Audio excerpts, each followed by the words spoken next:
to game number 2, picks and bans. And as we do, we get a Kanavi special, ladies and gentlemen. We get the Nidalee for the JDG jungler. We'll see a response here. WE on this blue side this time. They've already gotten their Sejuani, the Jhin, the Karma, and hovering a little bit of a top lane matchup, maybe a response to this Ksante. Oh boy. And you know what we're talking about? Yeah, there's a load of lanes which JDG can pick, which will have just the same result as that first game.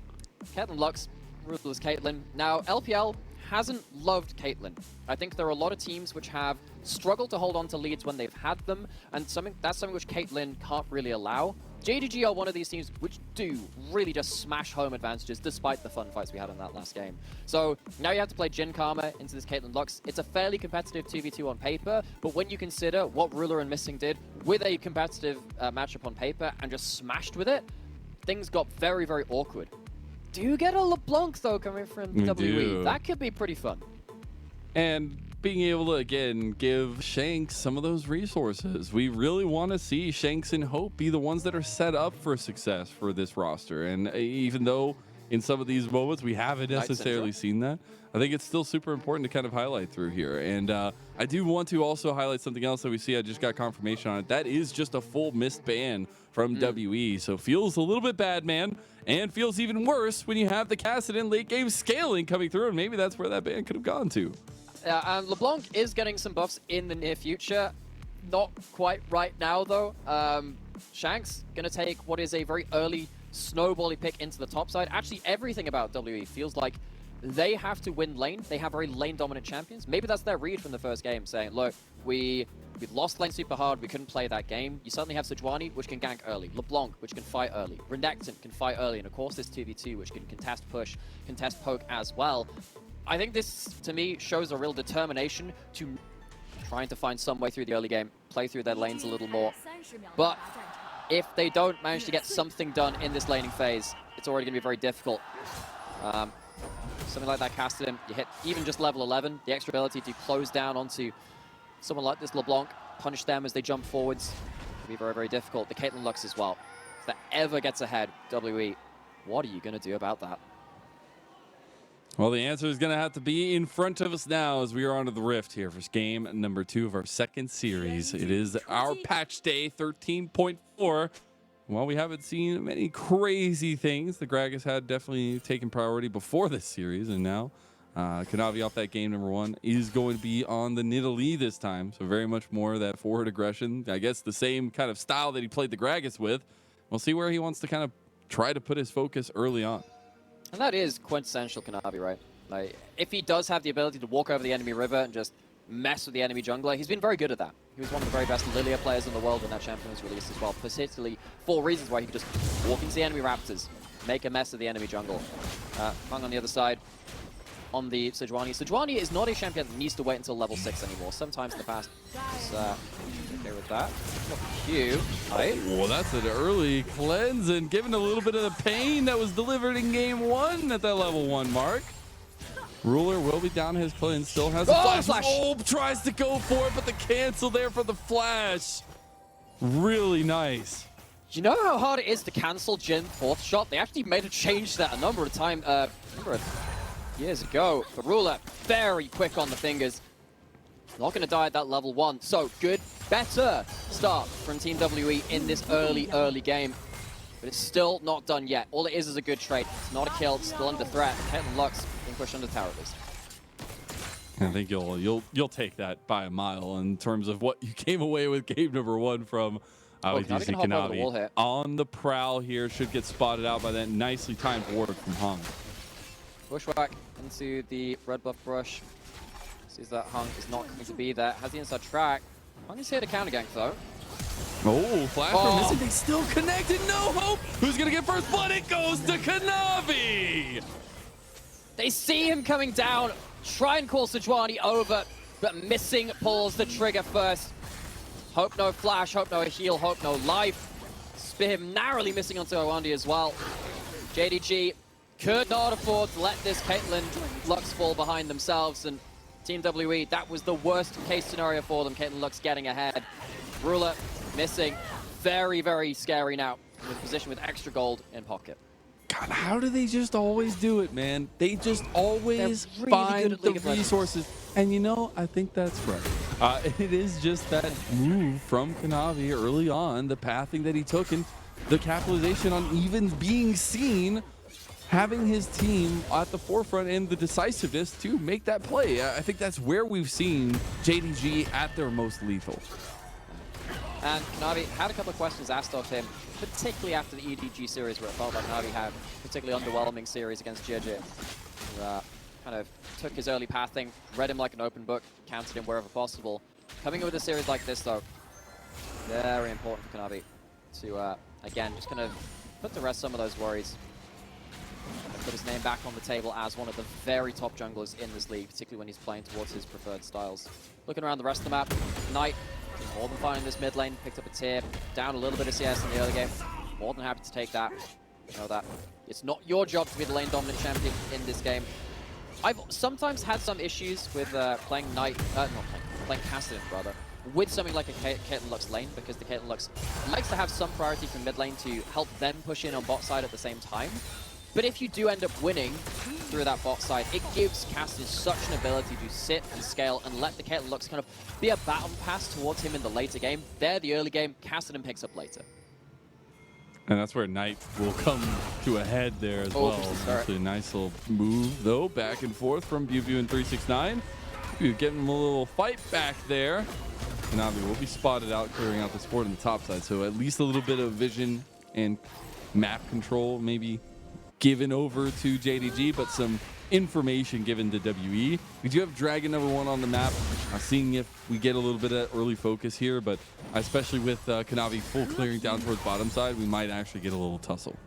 Well, one of these teams has a mid laner. The other one doesn't, because they have a level 5 Kassadin. It's okay in laning phase, trading through some things, but you really can't find around Kassadin at this point. LeBlanc is pushing in, so Heng gonna have free reign to go towards that. He's Dragon. level 6 now. Is he a champion? Half of one. We'll call it about half of one. A quarter of one? Kanavi's actually going to walk down, though. If he can get an isolated 1v1, obviously a very, very strong champion. Has the Hex Tech Triangle, the alternator picked up, which gives him some builds to the force. Shanks actually going to get slowed. Not going to find too much. There's a little bit of trading between them two, as actually we had a little bit of movement towards the Dragon from JDG. In the end, Heng was able to pick that one up. They get the first Dragon for WE, and they give themselves something on the board. Dragon. Yeah, certainly valuable, particularly when you've got something like a Sejuani as well. Mountain Dragon. Well, any champion in the game likes a Mountain Dragon, but Sejuani as well really, really likes to have that one. Top side, saw Biubiu being able to trade fairly effectively against 369 a little earlier, but it's not really led to that much. Minuscule CS advantage again. 369, as a player, has been really happy to I mean, I think it really shows up on things like the Gragas, right? Just happy to sit in matchups where he's not the focus of the team, but just get value for his team, and then eventually turn his team fights to be real menace. JDG happy to play around the bot side of the map while their solo lanes are just really chilling for this point of the game. They are chilling, and we actually don't have much to go at least fight for here. I still think that when we were talking about the compositions and we were putting a lot of onus on WE to get a little bit of advantage somewhere for themselves, I would still like to see Heng get involved and find somewhere, but right now it seems like WE are fine just kind of hanging out.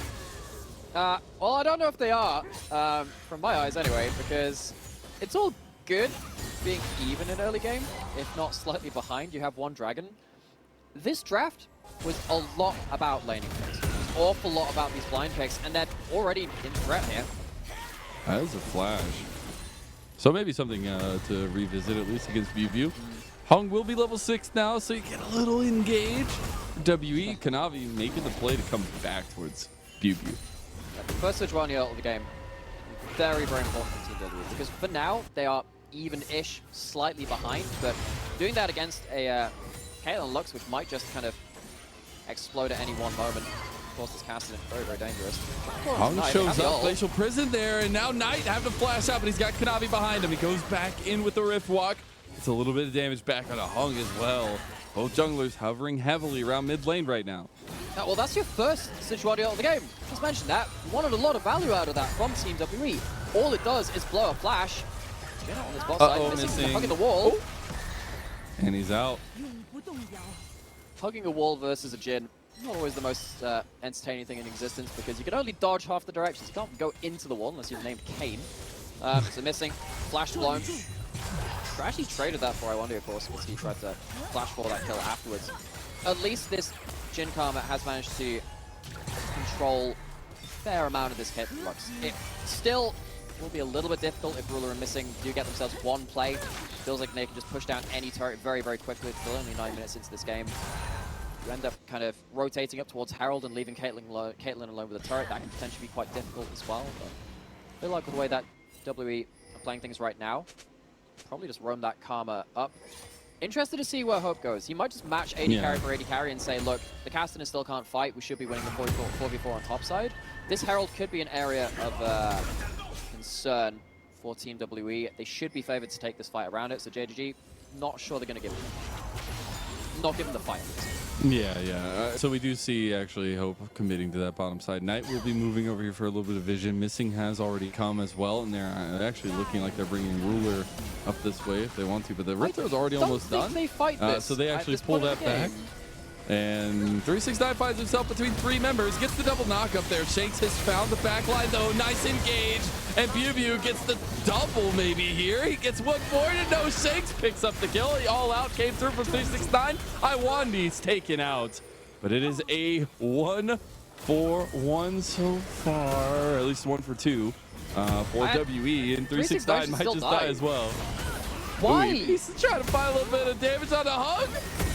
Doesn't get him though. Shanks just chases him out here and gets himself a second kill of the game. Knight? I was wondering if Knight could actually go forward there, but why would JDG even fight that? Renekton, one of the strongest Herald fighters in the game. You have a Kassadin who doesn't have any APs, built up a Catalyst, and is not even level 11 or anything close to that at this point. This is a huge overestimation of JDG's abilities. Credit to WE for taking the fight. Trying to fight against Renekton with double empowered abilities around Herald is one of the hardest things in the game. As soon as you pop that first dominance in the game in the group fights, Renekton really just runs the show. And 369 picks up something, but you've lost 3 kills for that. You lost a Herald, and suddenly this early game composition from Team WE, which wanted to play through laning phase, has itself a lot of gold to play with from that Herald fight. Yeah, and I think obviously bottom side a little bit worse for wear for WE, but they're happy that things are happening elsewhere, especially Shanks getting those 2 kills on LeBlanc. Will have backline access constantly. And again, a lot of squishy members for JDG. So I think Shanks is in a prime position to carry this mid game for WE. Yeah, Shanks has picked up a longsword. Okay. I don't know whether that's just a bully the Kassadin Missing though is just dead again. Missing, that's the Lux ain't working out here. Dragon go over to Kanavi. The Glacial Prison over the wall though, and Ruler saves his jungler's life. JDG, again, your time to fight is not now. And Missing, yeah, I think you're right to call that out. Missing caught out in some very awkward positions. What you want to be doing as Caitlyn Lux is hammering someone so hard into turret that they can't respond to plays like that. So you're not caught out in River in plays like we've seen Missing caught out around that Herald, around that Dragon as well. What's happening here though is just means that you're giving extra gold over to players like Shanks we saw around that Herald. Players like Hope and Lwandy picking up something extra as well. JDG, they know if they just hang tight, they don't give over the easy victories, they're actually not that far behind. By giving plays like this, WE, they have an extra ability to kind of like extend their point of power in this game. They are going to fall off at some point. Renekton, not always the easiest champion to play in the mid and late game, especially against very long-range champions like Het and Lux can very much struggle to get on top of them unless your vision control is good. Someone like this LeBlanc as well, unless you are snowballed, doesn't really feel like much of a champion. But WE found a couple of fights now. They're going to be trying to look this Rift Herald mid lane here as they will drop it. Give Shanks a little bit more gold with these turret plates. Be a bit of a response here from JDG, so see if Shanks can skirt that edge. And we'll see actually a collapse from WE bottom side. So you're just moving from mid lane to bot lane, keeping their members close together because they can move in power. Knight's still collecting farm. He's doing absolutely fine on this Kassadin. It's not really his fault that his team has decided to commit to a load of fights. He sat there as the Kassadin go, guys, not a champion yet. You not? The rest of the team's like, sorry, I couldn't hear you. Ksante go, brr. Oh, Glacier, they're all hitting on the missing. He's gonna go down again. That's 0-3. 0-3. Caitlyn Luck's not been able to push in the most of this game. And Heng, actually, with the last couple of... This bit. I was wondering if there was going to be a follow-up bubble, but no flash available. But yeah, Heng actually doing pretty okay on the Sejuani and finding some crucial picks. And again, every kill like this just adds an extra bit of gold into the pockets. It adds an extra bit of time in the hourglass for WE to play around before these big carries from JDG, like this Kassadin, come online. Caitlyn and the Lux at this point, though, they're not really at a point where they're going to be crushing through lanes, pushing in, able to push through towers. You're actually quite worried now for Sejuani, doing like they did just there, engaging onto you, or something like the LeBlanc hopping over the wall. Kanavi doesn't have pushing lanes to play around. He's gonna die. He is. Oh, maybe not. Nope. CC's chain. Now you got Missy come to save him, but no, that's not enough. DP's out, Riftwalk away from Knight. Now Missing, locked out again. And the team is nowhere to be seen. That's 0-4 for Missing. As Knight getting away with another Riftwalk. So, you know how Kanavi went second out in Magi's last game? Wondering if that actually could be an answer here for Shanks. Shanks is getting so much gold. 7 stacks on the Dark Seal. And Team WE, I mean, they're just punishing JDG for absolutely not playing around their power spike, not fighting when they are ready to. And you look at Ruler, yeah, he's been able to farm, yeah, he's been able to kind of keep up in CS with the Jhin. That's not the job of the Caitlyn. You should have been able to explode this bot lane laning phase. 369 looking to try and make that happen. All right, they want to make it happen with the final spark. Not going to hit the Glacial Prison use. Lwandy flashing over the other side. Knight wants it, though. Knight's trying to get another kill, or get a kill, rather. He gets locked out, though. Now 369 has to chase him out. Lwandy finally falls to Knight and JDG. Oh, we got Ruler versus Shanks in the mid lane. No, Ruler not having any resources this time. Should be just left out to dry. And Shanks gets a 4th kill. Bottom side did not go JDG's way all the way. And the top side tower went down to WE. Yeah, so I mean, Biubiu couldn't teleport to that play. Shanks finds Ruler alone in the river and uses the Conqueror LeBlanc. I kind of missed that rune choice, but with the ability to say these elongated plays, so much damage from the early gold which is built up. Ruler called out of position, cannot fight his way back. WE, again, finding a lot more from this early game than they have any right to. They do end up losing a little bit towards the spot side, and Knight is picking up a lot of gold. Feels like this game is becoming more and more about when can Knight carry. Picture in picture, we see what happens between Ruler and Shanks in this lane. Yeah, pretty simple as it. Walking into Fog of War, trying to outplay, trying to play the micro around the nets, around the headshots, around some of those traps, but not given the easy play. Shanks' fancy feet, gets that kill, walks onto the map with so much magic pen, Ludens and Sword Boots built up, extra needlessly large rod for the point and power. Shanks No more longsword. No more longsword. No more longsword. None of that Conqueror stacking with auto attacks, LeBlanc autos coming down onto the Kassadin laning phase. But he's more than happy trading that out for some extra nuke potential. Yeah, and now we see a bit of that trade going down. WE will take the dragon. The side lane tower goes to JDG. Mid lane, though, it's a collapse, and WE are looking for it. Ruler took a decent amount there. There's Glacial Prison, curtain call used, and Missing should just go down yet again. Maybe he doesn't. Maybe Missing in action. Okay, there you go. He struggled to play. Oh, it's a good the flash play for Biubiu. They're on the Ruler, and Hope takes down his replacement on JDG, and WE, they've roared to life. This is such a night and day difference between game 1 and game 2. JDG maybe feeling a little overconfident from that first game. Kanavi not able to impact the game. Knight still not online on this Kassadin. JDG, they wanted this Caitlyn Lux to be the early game pressure valve. It's not nearly been that. They've been ripped up, ripped apart. Second Herald going to go over to Team WE. Now you're reaching at a point where Nidalee is going to find it very difficult to play around the map. Ksante also not at a point where they can really get on top of the Jhin, Karma, the LeBlanc as well. It really is just how much can Knight do when he finally comes online? And will he even get there? Because WE are content with just keeping forcing plays. It's working for them so far. Yeah, they've forced so much, and it's gone so many times just their way because they have that CC, they have the lockdown, that flash from Biubiu so clutch, but it's also the follow-up from Hope and some of the utility coming from bot lane. And again, I'm harkening back to JDG of last year, where you get those confident wins, and then game 2, they're like, all right, let's try and see what happens. Flex a little bit. And it has been a lot of those very aggressive moves from JDG that hasn't worked out for them. And considering JDG, to not put too fine a point on it, are meant to be our team at the top of the table, which does the best against teams which are in mid-table and bottom table. They had a couple of fumbles against top teams, but the bottom table teams, it was almost an assured victory. Losing like this to WWE, who are sat at 4 and 6, that is not what we have come to know from this team. And we'll see if they can maybe right that ship with that level 16 Kassadin as it comes down in just a little while.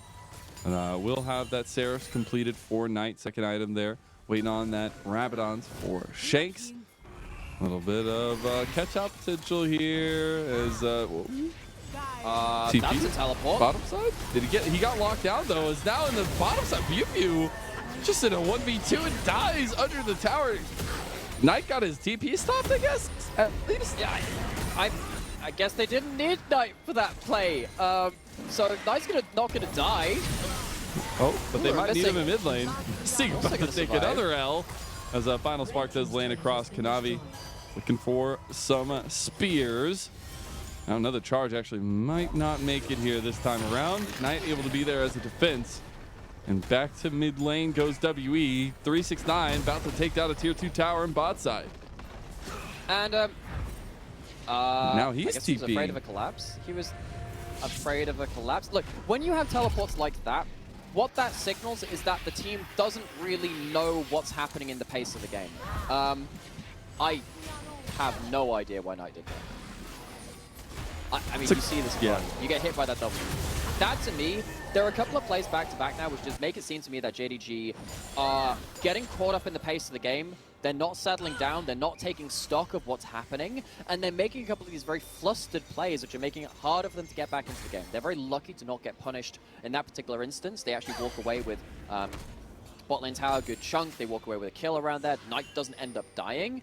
But you're still not in a great position. If you had that teleport on Knight to come to another play, maybe things get easier beyond this point. One of the reasons Team WE haven't been able to accelerate beyond this point is because Baron wasn't alive.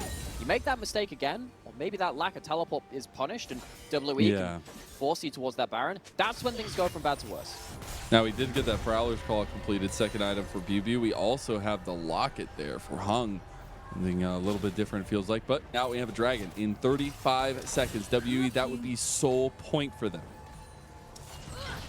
Hashtag Rift as well. Oh, goes wide. They don't land it on the missing. They don't get the damage. Maybe they'd still almost do. It was missing about half health there. And it was just a trigger pull from WE to try to get something before this Dragon. It's the right timing to go towards it. I mean, at the end of the day, the turnaround damage really wasn't there from JDG. Knight still not in a position to fight at this point. 369 wasn't at that play either.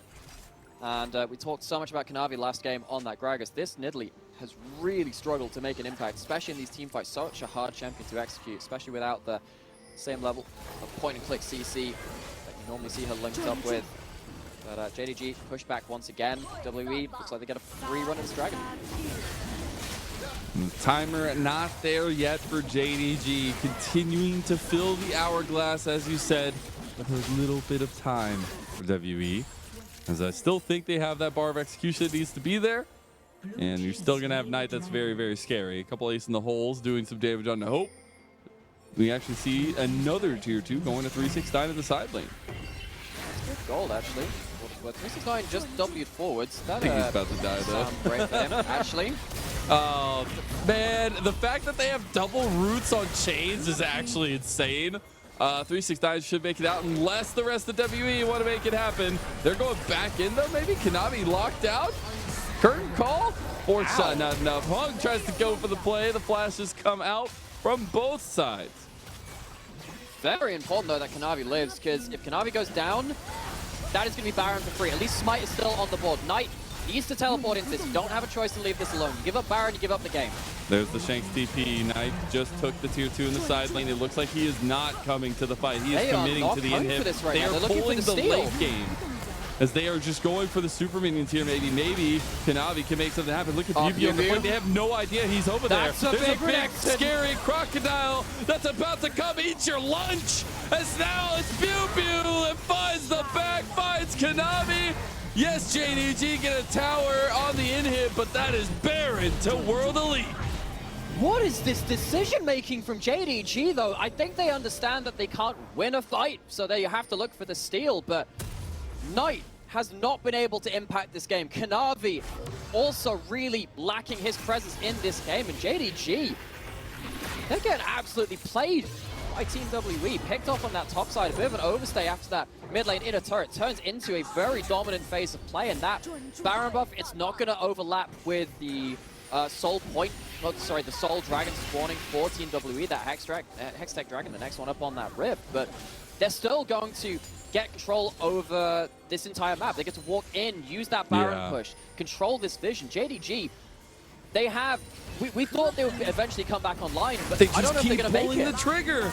They can't find the sticking power, and now Knight has hit 16. This is the go button for JDG, and they say now is the time to pounce. They get the back line here, and 369 as Hell take down the back as well. Heng is gone, and the ticker has gone down to doom. Far be it from us to question JDG, I suppose. They hit that level 16 on the Kassadin. Knight, Kanavi struggled to get into this game. Knight, though, at that moment, really finds an important moment. Takes down the jungler, takes down the support.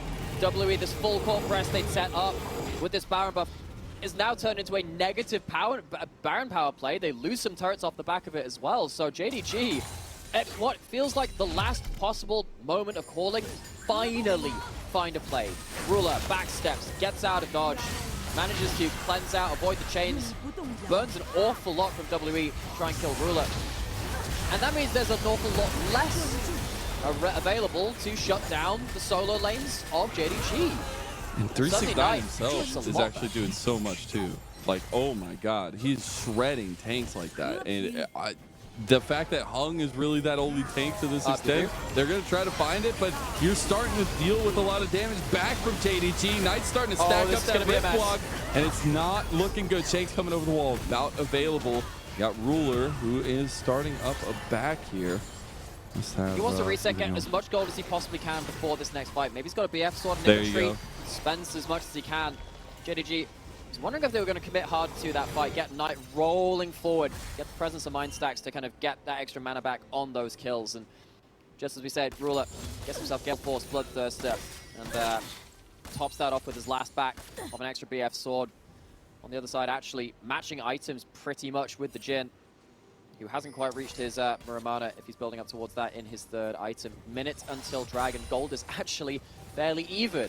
And WE talked about this composition, wanting to stay ahead of the curve, getting ahead from laning phase, but eventually they get outscaled. We thought they'd done it, thought they'd managed to get over the finish line.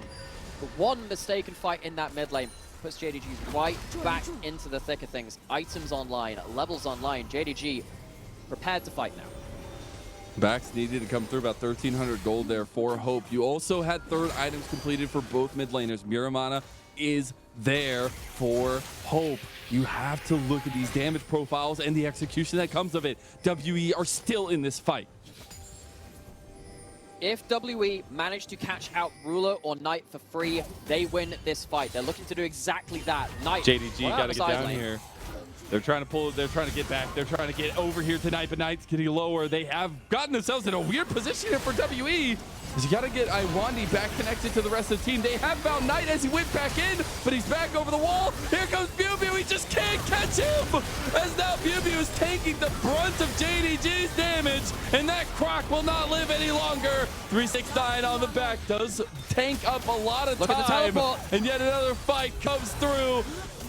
Knight has made it out, he's back, and now there's nothing that WE feel like they can do unless Heng can get a steal. Knight's on the hunt. I think he's looking for these straggling members of WE. Who's he gonna hit? Can he hit Hope? He gets spotted out right there. They realize he's over the wall. They don't have anything to lock him down though. Dragon going to JDG, and Knight has done the impossible as JDG have bought enough time to scale into this game and give WE such a headache. It got damn close though on that side lane. Knight pushing bot lane alone. Shanks gets over the wall. Imagine that's where this replay is going to start. Indeed it is. Does manage to keep enough distance away from the Renekton to not get completely 100-0. Very easy to forget how much damage LeBlanc has in the game. has so many items, can very much combo up with an Renekton to one-shot someone. Speaking of that, though, wow, one-shot doing the timing. Very, very close. But at the end of the day, Renekton runs out of mobility, goes straight into that backline. 369, just about able to keep himself alive in that side too. Getting back out onto the map though. Baron alive in the next minute. Vision control before over. Oh, Kanavi's caught out a little bit. Almost goes down. The curtain call. You got to watch out for the curtain call. Missing, takes half his health there. Knight still taking up though. How will not have his curtain call available. 369. Maybe the focus now for WE is they're just trying to find anything, something, anything on the map here. They just are fighting everything they see. Well, I think the reason why WE chased so hard for 369 there is, yes, you have the longer range follow-up in the Jhin. Also, JDG felt like they, after that fight on that top side, didn't lead to any kills, of course, but they weren't in position to have a cross map. Baron wasn't up, would have been a free, uncontested kill if they could have managed it.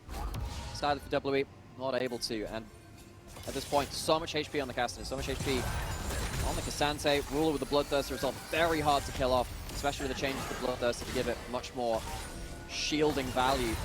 JDG, they made a real mess of this early game.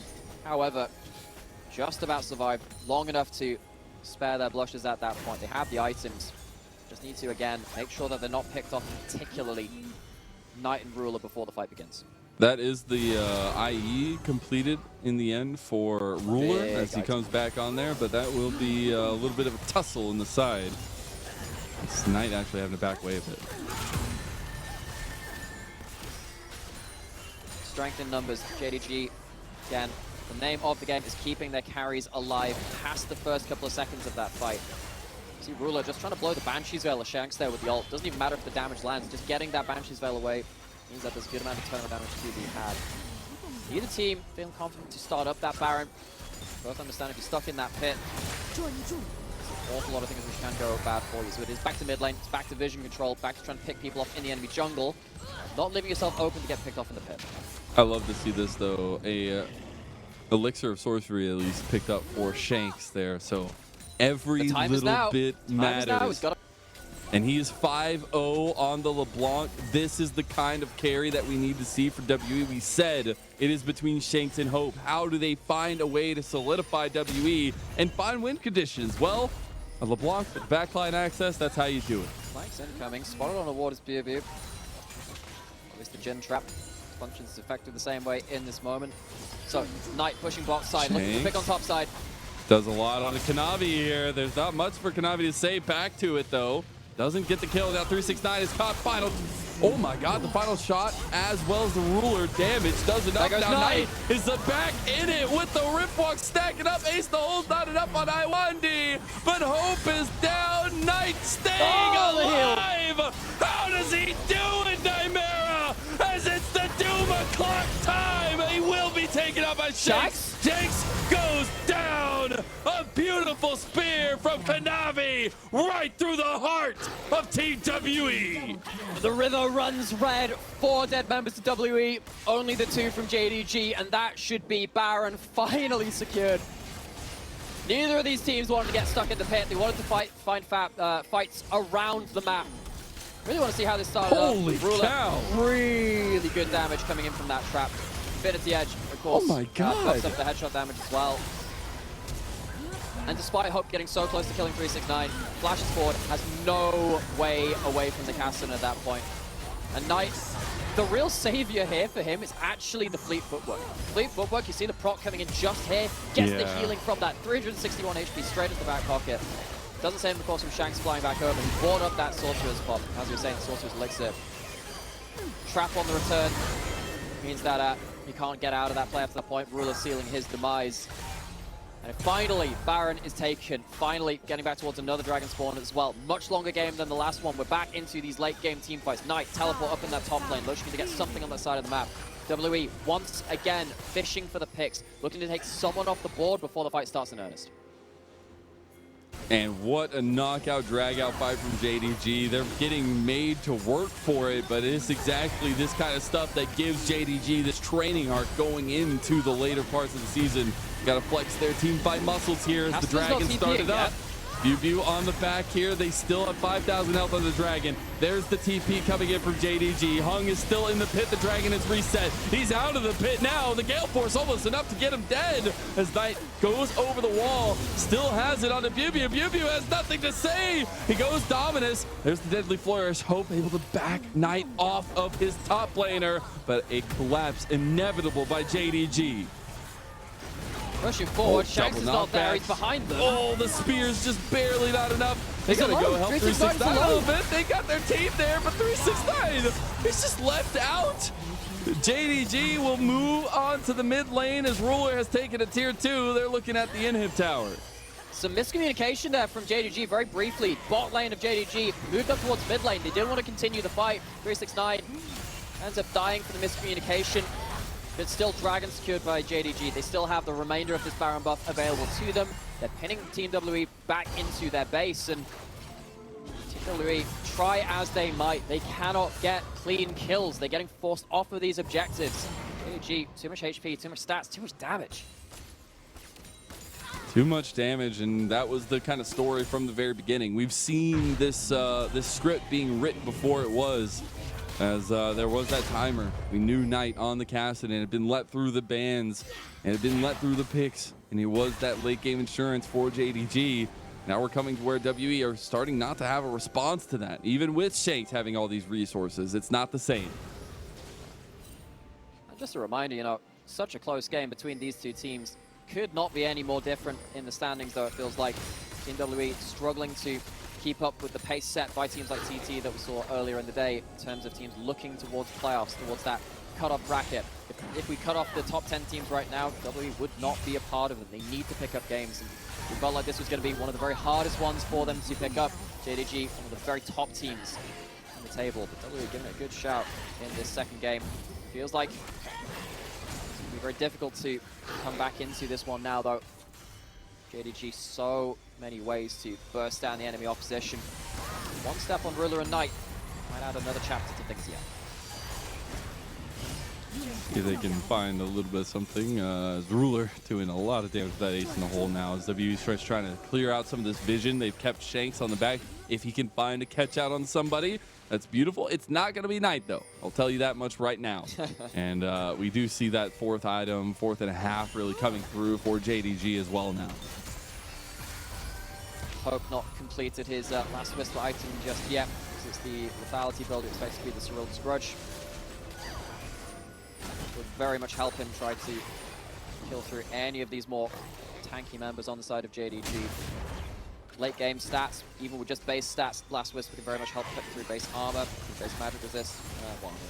Magic resist for Jhin stage. The other point. 1700 damage can be out the camp almost, Chris. Difference between these AD carry the DPS, very important to note as well.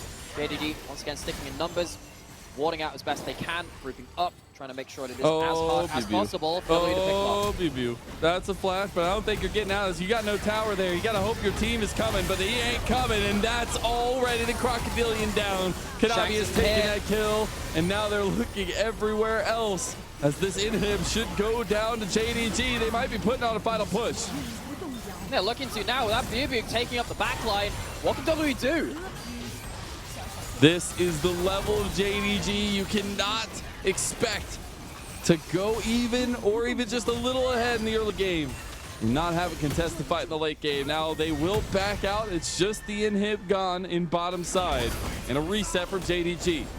Yeah, the wave ends up dying. JDG can't push into those turrets. Maybe afraid of what could happen if Hope gets a 4th shot stacked up. Of course, Shanks took about half the HP off of Ruler with the Mimic Sigil combo, even with the Bloodthirster shield on top of him. So, JDG not able to finish things off just yet, but that's the bot inhib. First of the game for themselves.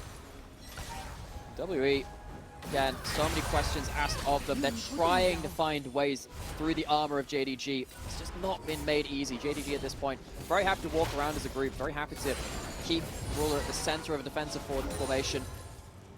Doesn't even matter if missing dies or something like that. If the first target dead is not Ruler or Knight, just don't expect WE to be able to find themselves a fight. With 369 and everyone else stood in front of them, that becomes so difficult. There's a Shadow Flame completed there for Kanavi as well, so a little bit of damage against the tankiness that's definitely brewing. See back there, completed by Knight. Should be his last item. And there you go. He's Full got a hat. bill with the Rabadons. And Kassadin with a hat just seems that much more scary. He's dressed for the occasion. Has his flash, has his ult, has level 18, They have the TP has all for him of as the well. AP that he wants. Knight cannot let him get anywhere close to home. Oh my god, Biubiu just as well. even Look that. at Oh my damage. god, Biubiu. Biubiu, run away, my man. Run away. That's Freddy Krueger coming for you. As that's almost one going down. They have locked down Knight getting out though with a rift block. And it's just a trade of engages back and forth. WE putting up a fight. Kanavi. Oh, he gets him! Oh, Kanavi with the blind spear. And now the TP back in from Knight. The death knell here comes Knight. of WE is nigh. As it's actually Hope that makes it out, but he's chased by Kanavi. He says, hi, friend. How you doing? Do you remember last year? Well, I do too. And I'm going to take you out as the electrocute. Oh, Hope. shot. He gets it. Revenge is so sweet, but Knight quickly makes it sour, and JDG will slam home a fourth 2-0 victory in a row, and this training arc is well on its way. Revenge is so short-lived for Hope at the death of this game. JDG, what a dominant first game. Second game couldn't have been much more different from it, but they still walk away breaking the Nexus 2-0 in still confident fashion. Felt like that second game, it really was just a bit of their own hubris, putting them a little bit behind. Maybe a bit of that draft, maybe a little bit of overestimating their ways to play around things like that Herald fight, fighting before they had their items. But as soon as they had them, oh my gosh, this team shows again the skill sets that they have in such high amounts in those team fights. Individually, these players amongst the very best in the world. In JDG, they are locking eyes across the table at LMG. They have still yet to play. And as we come back into kind of like the home stretch of Spring Split for 2023, before we get into those playoffs, this is the team you have to have your eyes on. Yeah, and they still have some business to take care of before that match, but that's where we're saying this training arc is important for JDG. They'll be facing some lower tier opponents at least, but it is owing